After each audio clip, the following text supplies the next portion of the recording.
She was 34 years old. She weighed 112 pounds. She had a lemon sponge cake sitting on her kitchen counter, and 2 children waiting at home, and an acceptance letter from Waikato Hospital tucked into her handbag, the one she had worked toward for 3 years. Through evening correspondence classes and borrowed textbooks, and the particular quiet that comes after children are finally in bed. On the evening of August 17, 1983, she walked out of the Putaruru post office, pulled her coat against the South Waikato winter, and began the 10-minute walk home along Tirau Road. She never made it. That is not a story about a woman who was in the wrong place at the wrong time. That is a story about a man who had been watching her, had been refused, and had decided that what she knew was too dangerous to leave alive. And it is a story about the one person who saw him leave, a 29-year-old delivery driver who sat in a detective's office, gave his statement, and vanished from his flat 3 nights later, taking every belonging he owned and his silence with him. What investigators did not know, what no one would know for 36 years, was that the missing witness had not gone to Australia. He had not been killed. He had moved 46 kilometers away, changed his first name, and lived quietly in a town so close to Putaruru that on a clear winter morning you could see the same range of hills from both places. It would take 3 decades, a cold case unit that didn't exist when Maggie Forsyth was murdered, and a woman named Claire, Maggie's daughter, who was 6 years old the last time she saw her mother, to finally bring the truth into the light where it belonged. But before we get to any of that, we need to go back to August of 1983. Because to understand what was lost, you first have to understand who Maggie Forsyth was. The town of Putaruru sits in the South Waikato district of New Zealand's North Island, folded into farmland and native bush about 2.5 hours south of Auckland. In 1983, it was a working timber and farming community of around 4,000 people. The mill anchored the local economy. The Risa Hall, the Returned Servicemen's Association, was where men gathered on Friday evenings to drink Lion Red and argue about the All Blacks. The Presbyterian Church filled on Sundays. In Putaruru in 1983, the same families had worked the same land for 3 and 4 generations, and the kind of trust that produces unlocked back doors and children walking to school in groups had been accumulating for just as long. The winter of 1983 came in hard and early. Frosts arrived before the end of March. By August, the hills to the south held snow on their upper ridges, and by 5 in the afternoon the streets of Putaruru were already dark. Margaret Forsyth, everyone called her Maggie, had lived in Putaruru her entire life. She worked at the post office on Princes Street, where she had been sorting mail, selling stamps, and quietly managing the daily rhythms of half the town for 9 years. She knew who was sending money to university-aged children. She knew whose letters came back unopened. She had a quality that the older townspeople called steadiness, a practical warmth that made people feel they had come to exactly the right place, whatever they had needed to come in for. She and her husband Robert ran a small hobby farm on the eastern edge of town. 2 sheep, a vegetable garden, and enough backyard for their son Danny, 9, and their daughter Claire, 6, to run themselves to exhaustion after school. Maggie taught Sunday school on alternating weeks. She sang alto in the church choir. At every fundraiser and school fete, she brought the same lemon sponge cake, and people had stopped pretending to bring other desserts because her lemon sponge was what everyone actually came for. In the spring of 1983, she received something she had worked toward quietly and privately for years, an acceptance letter from Waikato Hospital's nursing program. She had been completing evening correspondence classes for 3 years alongside 2 children and a full-time job. Robert had known before she did how much this meant to her. When the letter finally arrived in a plain white envelope on a Thursday morning, Maggie stood at the kitchen bench and read it twice before she said anything at all. She was planning to start the following February. She had already sourced a second-hand uniform. She had sorted the childcare with her sister. That was the life she was living on the evening she walked home from work on August 17, 1983. She had no reason to think it was the last time she would walk that route. No one who loved her did either. At 5:32 p.m., Maggie locked the post office door from the outside, as she did every weeknight, and set off along Tirau Road toward home. The walk took her past the hardware store, the dairy, and 4 residential blocks before the road curved left toward the property she and Robert had rented for 6 years. There was no footpath for the last 200 meters. At 5:48 p.m., a produce delivery driver named Owen Driscoll was moving slowly along Tirau Road in his panel van, completing his final stop of the evening. As he approached the curve, he eased off the accelerator. A figure was moving away from the Forsyth property in the near-dark, heavy-set male, wearing a blue parka with what Owen would later describe as a broken zipper, the top toggle hanging loose. The man passed through the cone of Owen's headlights for perhaps 2 seconds. Owen registered the face. He didn't stop. He had a delivery to make, and the man seemed to be walking with purpose, as though he had every right to be there. By 6 o'clock, Robert Forsyth was standing at the kitchen window. Dinner was on the stove. The children were inside. Maggie was not home. By 6:30, he called the post office. No answer. By 7, he called her sister. At 6:14 the following morning, August 18th, Robert went to the front garden to retrieve a gate latch that had come loose the previous week. He found his wife.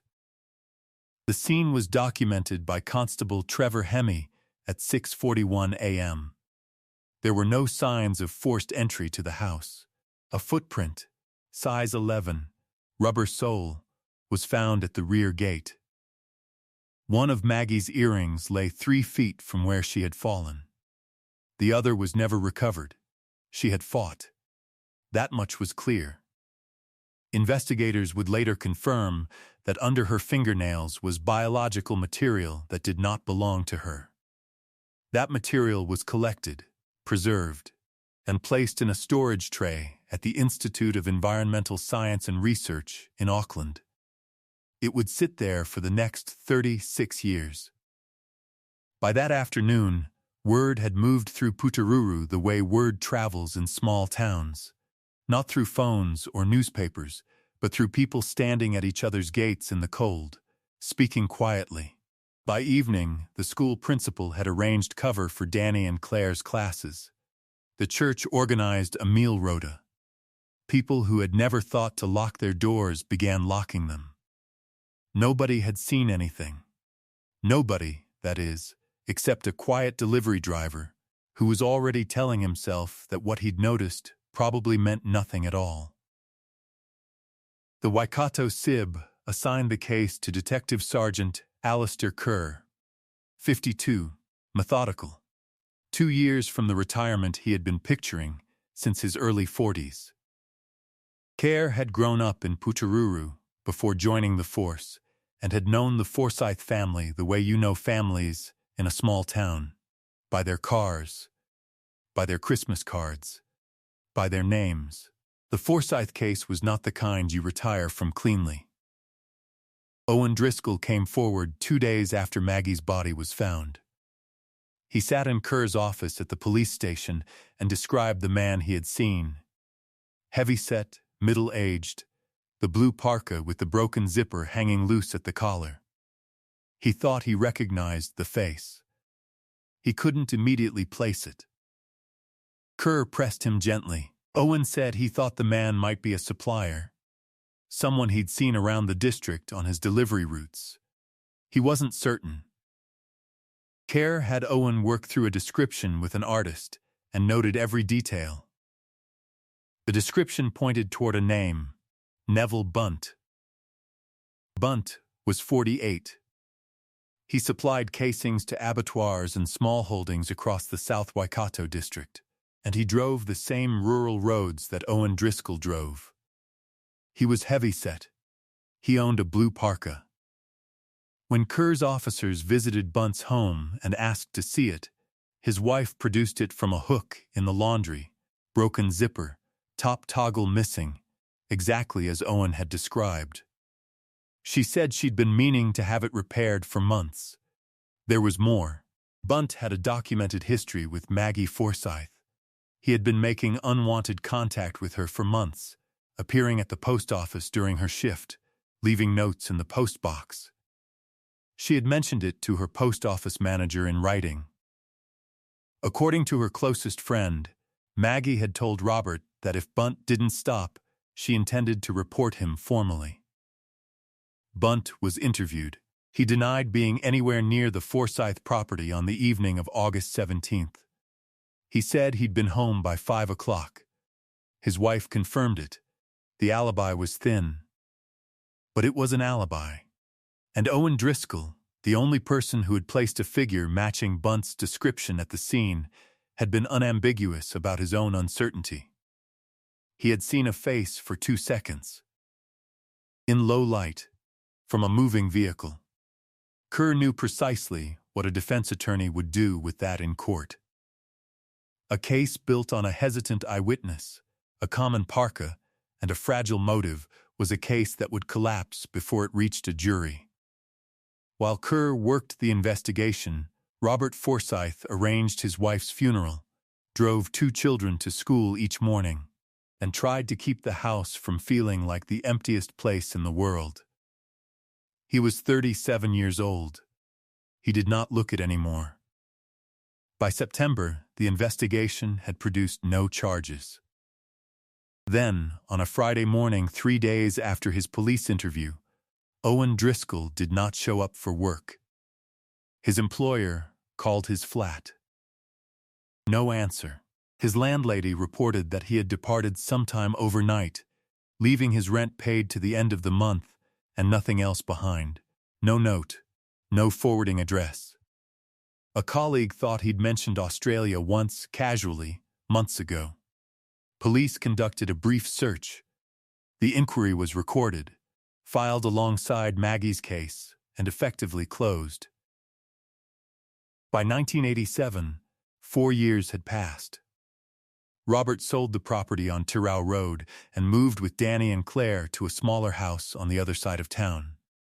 He kept Maggie's nursing program acceptance letter in the top drawer of his bedside table. He had not opened it since the summer of 1983.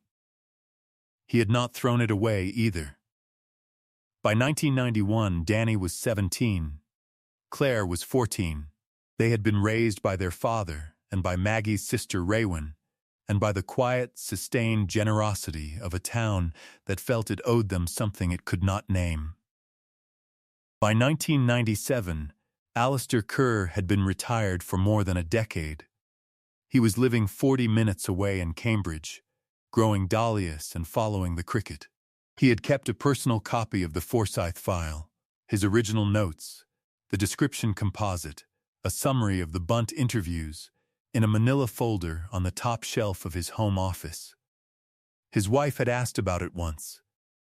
He told her he was keeping it until someone came to take it properly. He was still holding it when he died of a heart attack in October 1998. At his request, his son returned the folder to Waikato police. It was filed and stored with the original case materials.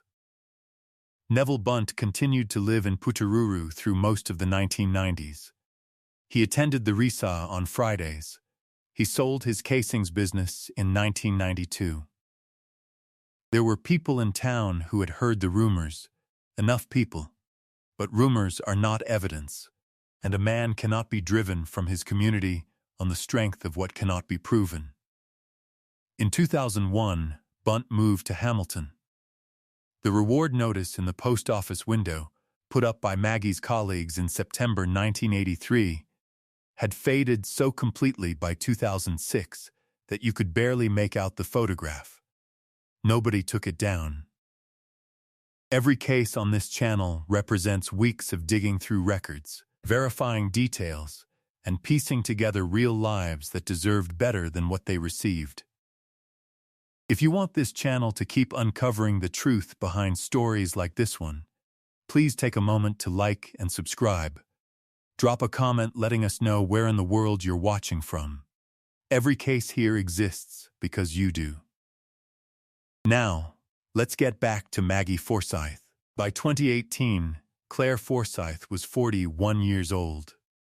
She had a family of her own and a house in Tauranga, and most years, a way to hold herself together in the weeks around August 17th. She had joined an online forum for families of unsolved homicide victims. She had written her mother's story out in a post that took her 3 evenings to get through. She had not expected anything to come of it.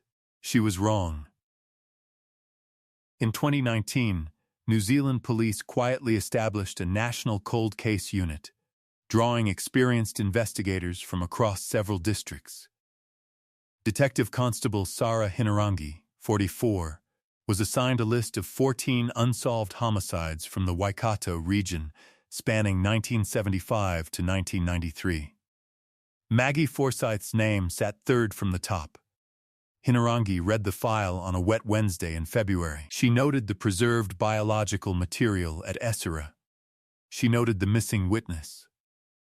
She noted that in 36 years, no one had submitted the DNA profile for comparative genealogy testing, because the technology capable of making it useful had not existed until recently. She submitted it that same week. But the call that broke the case open did not come from a laboratory. It came from a woman in Te Awamutu who had seen Claire's post in the online forum and recognized something in the description of the missing witness. The woman wrote to Claire through the forum, then separately contacted Hinarangi's unit. She described a man in her community, quiet, private, well-liked at the local garden center, went by Les, who had said something at a neighborhood gathering a few years earlier that had struck her as odd and lodged in her memory. He had said, "There was a case in Putaruru years ago that I've always thought about." Then he'd caught himself, changed the subject, and the evening had moved on. She hadn't thought of it again until she read the description of a young delivery driver named Owen Driscoll, who had given a witness statement in August 1983 and then disappeared. Hinarangi traced Les Driscoll to a Te Awamutu address in under a day. Born 1954. Middle name Owen. He was 65 years old, semi-retired from the garden center, living in a weatherboard house on a quiet residential street 46 kilometers from the town where he had given his statement 36 years before. On a Tuesday morning in April 2019, Hinarangi knocks on his door. He opens it. He looks at her badge. He looks at her face. He does not run. He does not deny anything. He steps back, sits down at his kitchen table, and says, "I knew one of you would come eventually." He had kept the threatening note for 36 years. It was in an envelope pressed inside the front cover of his Bible, which sat on his kitchen shelf between a photograph of his parents and a Red Cross wall calendar. The note was unsigned, handwritten on plain paper, and had arrived through his letter slot the night before he fled. It read, "We know where you live. Keep your mouth shut or your family pays." His sister had been living in Taupo. He had been 29 years old, alone, without any understanding that police could formally protect him. There had been no mechanism to tell him they could. No one had offered. So he had packed a case, driven north to Te Awamutu, and begun again under his middle name, and carried the silence the way you carry something you believe you have no choice but to carry. The DNA genealogy process, Hinarangi later explained to a journalist, works by uploading biological material to publicly available ancestry databases, the same services ordinary families use to trace their grandparents, and following shared genetic markers back to a probable contributor. The profile recovered from under Maggie Forsyth's fingernails matched a family cluster consistent with only one living male in the South Waikato region who had been alive in August 1983. His name was Neville Bunt. To the people who had known him in Putaruru, Neville Bunt had been unremarkable in the particular way some people are unremarkable, reliably present at community events, recognizable but not memorable. The kind of man you'd say hello to at the hardware store without remembering afterward that you had. He'd supplied casings to local farms for more than 20 years. He'd judged the livestock entries at 2 A&P shows. His wife had been a member of the women's division of Federated Farmers. When the rumors circulated in 1983 and the years that followed, enough people had weighed the man they knew against the thing being suggested and found it impossible to reconcile. He was 84 years old when Hinarangi's unit finalized their evidence package in October 2019. He was living in a rest home on the western edge of Hamilton, in a room with a garden view. The arrest was made on November 6, 2019. 2 officers from Waikato Police attended. Bunt said nothing when the charge was read. His solicitor issued a statement that afternoon noting his client's poor health and denial of all allegations. The news reached Putaruru that evening, and people who had been children in 1983 and were now in their 40s and 50s sat with it in different ways. A woman who had grown up 4 houses from the Forsyth property told a local journalist that she had always known, in the wordless way that small communities sometimes know what they cannot prove. "We just didn't have the piece that would make it stick," she said. Robert Forsyth, 73, was reached by phone by Detective Hinarangi before the arrest was made public. He had spent 36 years keeping what he believed, what he had always believed, in the part of himself where it could not reach his children. He listened. Then he said, "Can I ask you one thing? Did he actually know her? Did he know her as a person?" Hinarangi told him what the records showed. Robert said, "Right, a silence." Then, "Thank you. Thank you for coming back to her." Bunt's trial was set for the following year. He died in March 2021 at 85, a respiratory illness in the rest home, having never entered a plea. A formal coroner's inquest was convened. In May 2022, the coroner issued a finding that named Neville Bunt as responsible for the death of Margaret Forsyth on the evening of August 17, 1983. Alistair Kerr had believed this since September of 1983. He had been right. Owen Driscoll gave testimony at the inquest. He was 67, soft-spoken, and visibly shaking.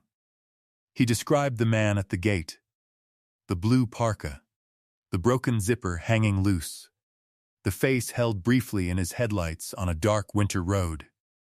He had seen it for 2 seconds. He had lived with it for 36 years. He said, "I should have been protected. And I should have been braver." Both things are true. There is a photograph of Maggie Forsyth taken at the Putaruru Presbyterian Church Summer Fair in January 1983, 7 months before she died. She is standing at a trestle table in the sun with a lemon sponge cake on the table in front of her, one hand resting on it lightly, as though she has just set it down. She is squinting into the afternoon light. She is laughing at something just outside the frame. She looks like someone who has a great deal of life to get through. She was planning to start her nursing training 6 weeks after that photograph was taken. Claire Forsyth, Maggie's daughter, 6 years old when her mother died, 45 when justice finally arrived in the form of a coroner's finding. gave a written statement following the inquest. She wrote, in part, "For 36 years I grew up without my mother. I need people to understand that's not a small thing. It changes the shape of every birthday, every school prize giving, every single thing you ever do without her. Knowing what happened doesn't give her back, but it means she can rest. And so, finally, can we." In the years following the reopening of the case, New Zealand police reviewed its witness support protocols. A formal commission of inquiry found that had Owen Driscoll received the kind of structured witness protection support that would be mandatory today, contact from a dedicated officer, a formal safety assessment, the option of relocation, he might never have fled. Maggie's case might never have gone cold. The Commission's recommendation was implemented in 2023, an explicit, proactive witness vulnerability assessment to be conducted within 48 hours of any witness coming forward in a serious crime investigation. Owen Driscoll still lives in Te Awamutu. He has given no interviews since his inquest testimony. By several accounts, he has become a quiet, regular visitor to Maggie Forsyth's grave at the Putaruru Cemetery. No one has asked him why. Some things don't require asking. Justice, when it finally arrives after 36 years, does not feel the way you expect it to. It does not feel like a door opening. It feels more like a light going on in a room that has been dark for so long you had stopped noticing the darkness. And what you see in that light is not triumph. It is a woman standing in the sun with her hand on a lemon sponge cake, laughing at something you will never quite hear. There are questions worth sitting with when this case is over. How many other cold cases from this era contain preserved biological evidence that has never been submitted for modern genealogy testing? Evidence sitting in a labeled tray, waiting for someone to ask the question. What does it tell us about witness protection when the only person who saw the truth was left alone with a threatening note and no support, and chose fear, and that choice cost a family 36 years of not knowing? And if you had been Owen Driscoll, 29 years old, frightened, with no one to tell you the police could protect you, what would you have done? Justice found Maggie Forsyth after 36 years. Stories like hers are why this channel exists. If you believe that truth is worth pursuing no matter how long it takes, subscribe so you don't miss the next case. More solved cold cases are waiting in the description below. Thank you for being here.